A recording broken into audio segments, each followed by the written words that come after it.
Hey, good morning. Yes, it is. It is Thursday. Get this mic right. January 30th of 2025. So, what are we going to talk about today?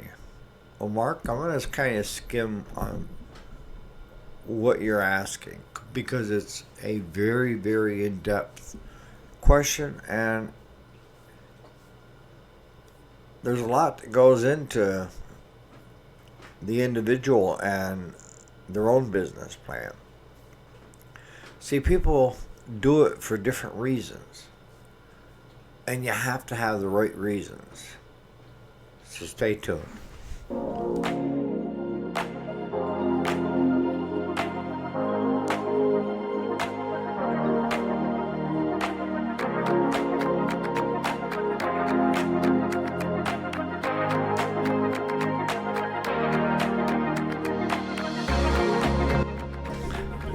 Alrighty, welcome back. If you didn't already know it, my name is Eric, and yes, this is the weekend.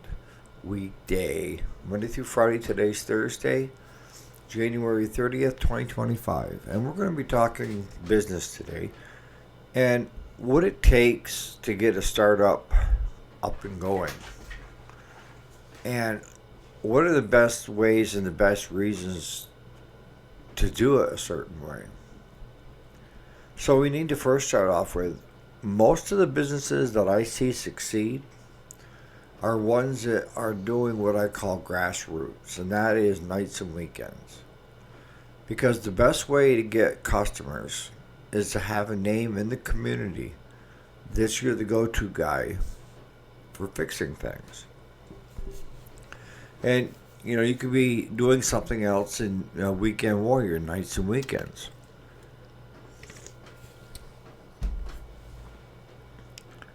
So you've already got a certain amount of customer base, right?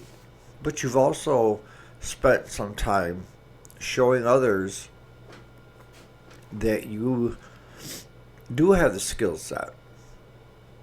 And the other things that go into it, are you reasonable? Are you likable? There's a lot of things that go into it that aren't strictly business. I mean, you can be all financial and fail. You could have everything in place perfectly and fail. And why is that? Because the customer can't relate to you or have a bond with you. I'm not asking about having a marriage with them, but you need to have, socially something that says you want to help and they also want to help you in what you're doing. So most of the ones that I see succeed are already doing it. And they're just taking it to the next level. And they're watching their debt. And they're doing it as they can afford to expand and get bigger. They do. Now, yes, there is a pretty good leap or jump between nights and weekends and going full time. How many hours a day are you spending nights and weekends working on people's stuff?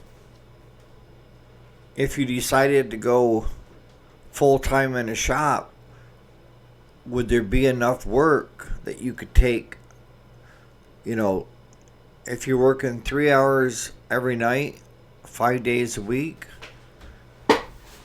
there's 15. There's a day and a half's work, full-time business. And if you're working all day Saturday and Sunday, there's Tuesday, Wednesday, and into Thursday. So you're already part way there. You just got to fill in that gap of a half day Thursday and a full day Friday. And most can do that pretty easily because they're turning away work, right? And then that now frees up your nights and weekends to do things with the family. Or get out with the guys or something. Or the gals. I know a lot of gals that are good mechanics and run a great business, so.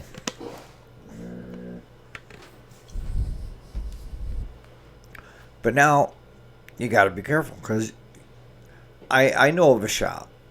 He started off working for somebody else, all right, in this field. And he became well known for being a high performance mechanic, and it was on snowmobiles. He could tweak anything. He had the dyno testing, he had the whole 9 yards of his own privately. And what he used to do on weekends is he would race grass drags, ice drags, and he was very successful. And he was getting a lot of people wanting him to work on their engines to get it to top performance, other teams. Rebuilding engines from the ground up, boring them out, what have you. So he took that leap of working nights and weekends and also working in a shop that was doing similar. They were a Polaris dealership, but they didn't do high performance. But the owners also raced. And that's probably how he got into it. But he started his own shop. And he had a ton of work coming in right and left. And in the beginning, he was starting to do well with it. He was making money and growing the shop. But he faltered.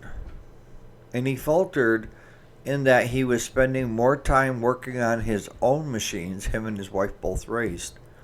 And his buddies that were part of his team, that he wasn't getting a lot of shop time where the money was. I mean, there was a little bit of money from racing, but it was more prestige. If you're going to start a shop, I'm here to tell you that your stuff comes last. And I learned that years ago. If I want money to come into the business, then my stuff has to come last. You need to know what your priorities are. If you're in it to make money, to make a living, not a killing, a living, then you need to concentrate on your customer stuff before you work on your own.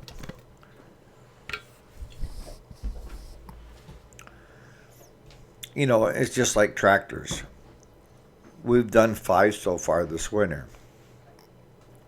And I got one that clawed, it snapped the rear end in it. We've got a donor that I had in the boneyard still there.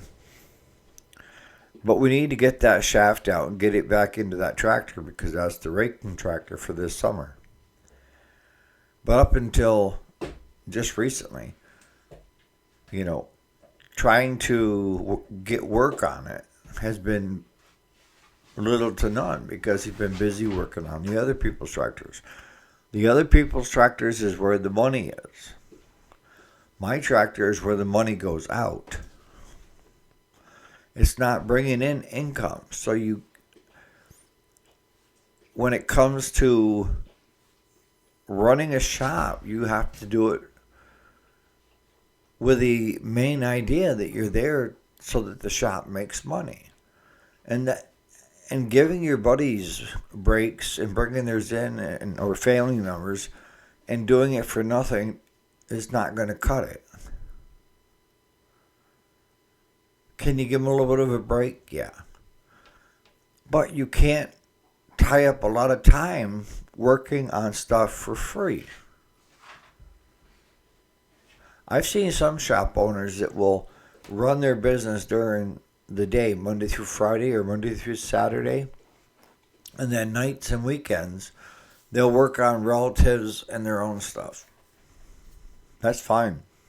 Except you're going to go for a burnout. Because by the time you work all day long in the shop, you get home, and then you work into the evening hours on family and your stuff. That's all you do. And I can tell you from experience that if you eat, drink, and sleep your business, you're going to burn out. And I'm here to say I've burned out a few times. I have. But I try to minimize the explosion. And what do I mean by minimize?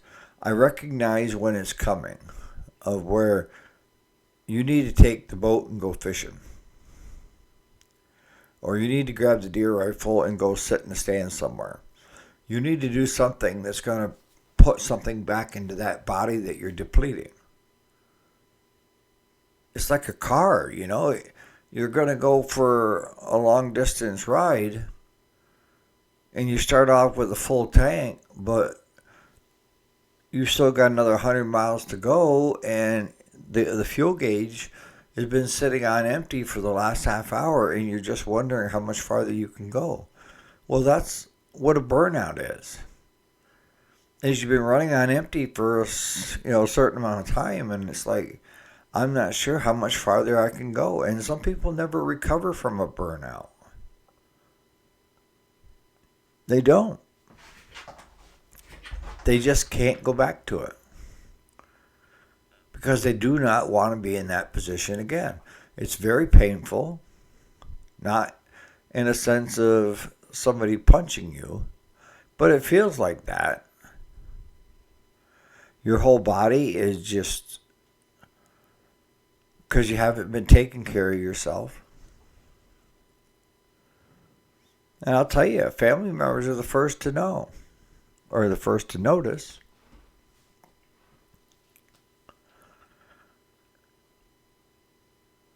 So, when it comes to having a business, and the biggest thing is having plans, ideas, and then understanding that those plans will always be 100% right, and you're going to have to change those plans. You're going to have to be light on your feet. If you see a trend where you can make money at it, something new, it's on the market, get on it.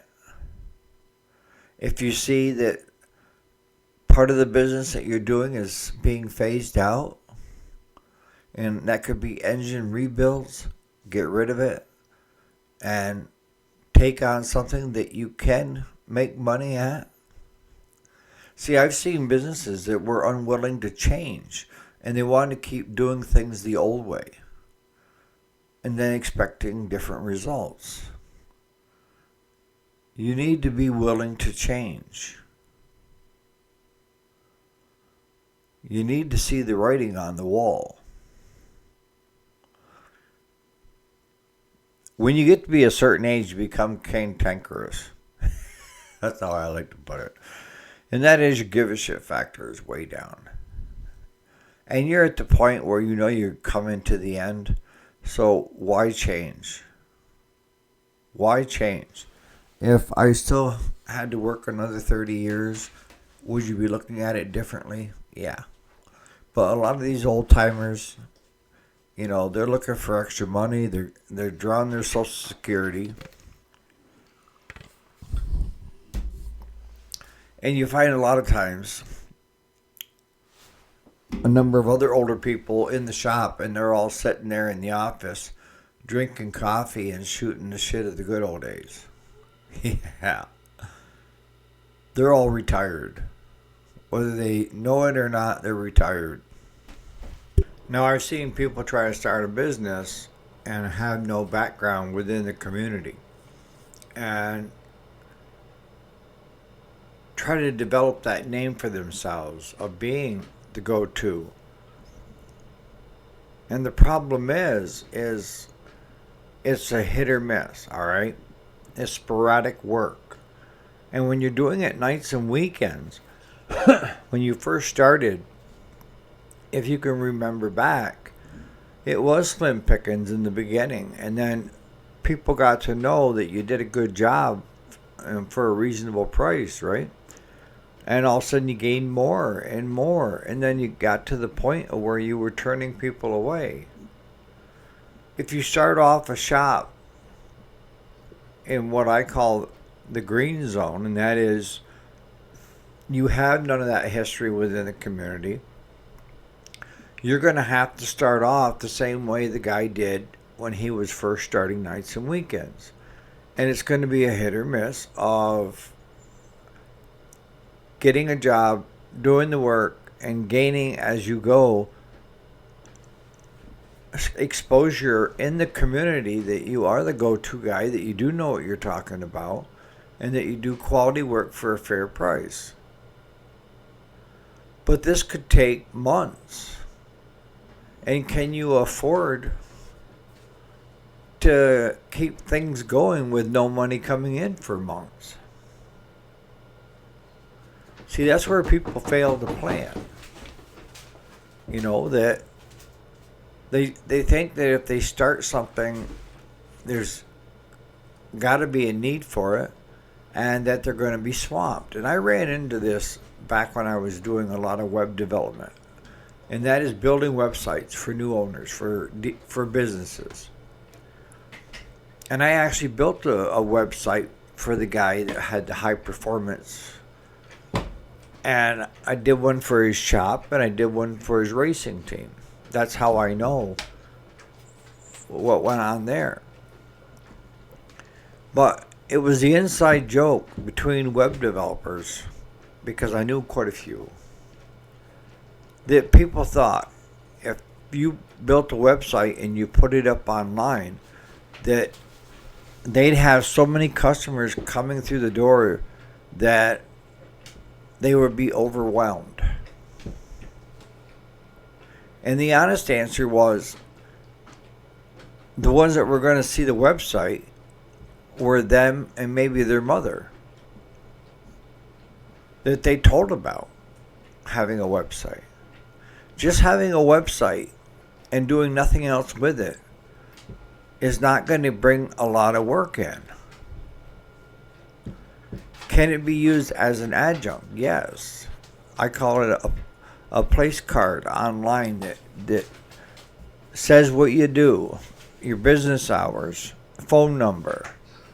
You know, get hooked up with Google so that Google starts recommending you. Have reviews done online.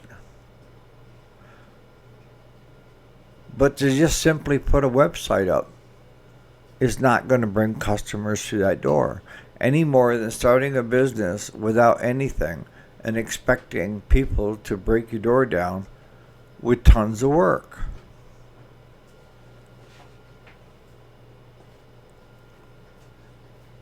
I don't know if you understand that part of it. I mean, if you can understand that, then you're halfway there. That just simply showing up and being there is not going to get you the work. You need to develop a reputation in that community, enough of one that you're willing to help others, that they in turn want to help you. Because that's the key. It's not all about you helping them. They have to decide whether they want to help you, and that is to grow your business or to sustain your business, so that if you're at a certain level and you're making money, you know, it's because they've decided to come to you, to support you in the community, versus Joe and Schmo. You know, and what sets you apart from anybody else in the area that's doing it? You know, I talk about being likable. That goes a long ways. If people like you, that's half the battle. If they don't like you, they're not going to bring the stuff to you unless the other shops won't take it. If they don't know you, they're asking other people if they've tried you, to see what kind of a person you are, and are you reasonable.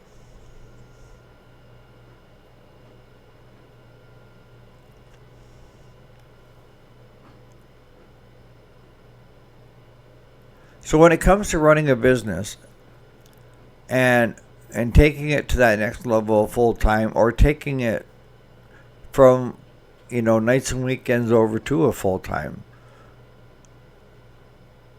the nights and weekends guy has got a better chance of making it than the guy that comes in cold and tries to start it from the ground up. Can the guy start it from the ground up and make it successful? Yes, it's going to take a lot of work. Can the guy that's doing it nights and weekends start up a business and then fail at it? Yes, because if you don't keep your eye on the ball and where the money stream is coming from, and you fall into that trap of trying to help out friends and family or your own stuff, you're setting yourself up for failure. You can do that when you're doing nights and weekends because that's gravy money, right? But now you need it as an income, as payroll to pay you. And that's a big leap. Slush money, now I gotta have it because I don't have a paycheck from my other job. So even that person is taking a big risk by taking that next step. But you asked Mark, what's the best way to get new customers? The guy nights and weekends is already doing that. And it's going to take a while to build up a customer base. Now, if you're located in town or in a rural area, but houses are closer, you have bigger populations, so forth, it can be easier. And why do I say easier? I mean, if you have where a high visibility, people driving by, and they know that you fix that stuff, some will try it. Just try you out to see how it goes. But I've also seen people right on Main Street, and people drive right on by. If you get a reputation for being expensive and the work is shoddy, you're done. They will keep driving right on by. And that's the other thing you have to understand is that you got a lot of them that gossip within that town. And if you have other shop owners that are feeding them misinformation about you, of why they should stay away from you, I mean, they've got something to lose because they don't want to lose that customer, right? So they're going to badmouth you. And those aren't good business people, but that happens. It really does. Until they get to know you, the other shop owners, and realize you're not that bad of a guy and you're not there to take, their income stream. So I'm going to start wrapping it up. But the key point I want you to understand is it's easier to start a business if you have a reputation that you are the go-to guy for X, Y, or Z. It's easier if you've got a history. And the ones that have got a good history are usually the ones that are doing it nights and weekends because they're already built that customer base and they're already turning away people because there's only just so many hours in a day to do it. That would be the ideal situation because now if you start it as a business Monday through Friday or Monday through Saturday, I would suggest Monday through Friday and then have drop-offs on Saturday or something as a convenience for customers.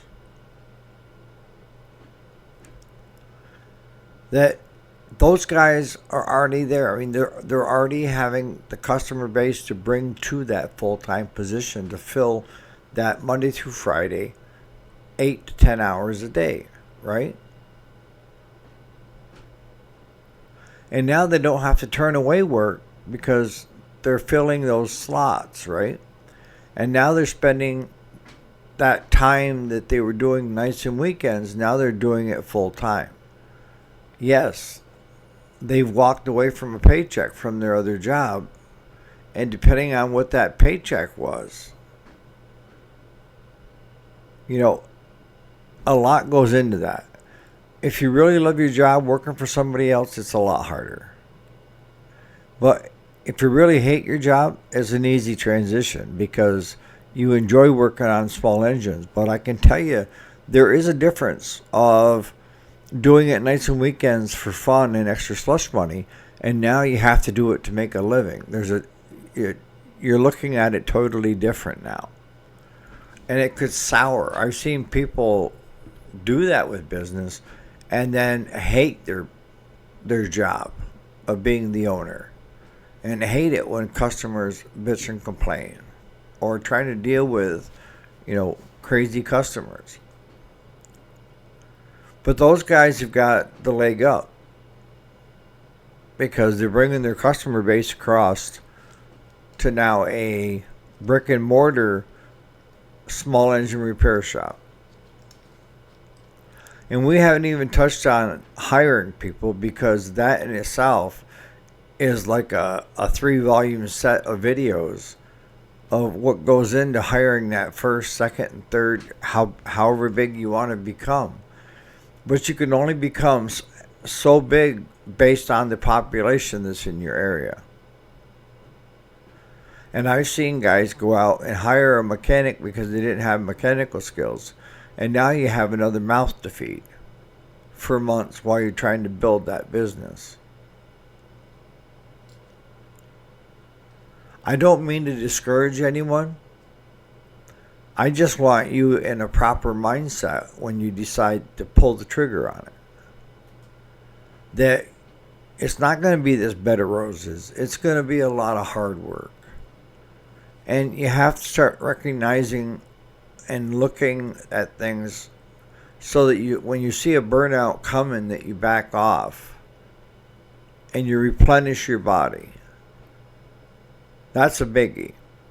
Because if you eat, sleep, and drive that business all the time, you are going to go for a burnout.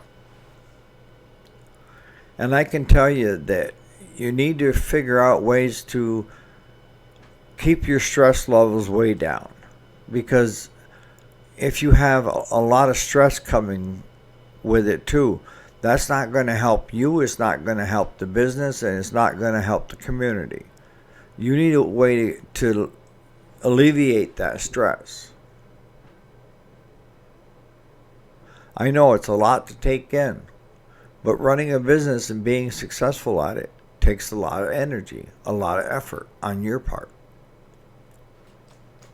It's not going to be a bed of roses.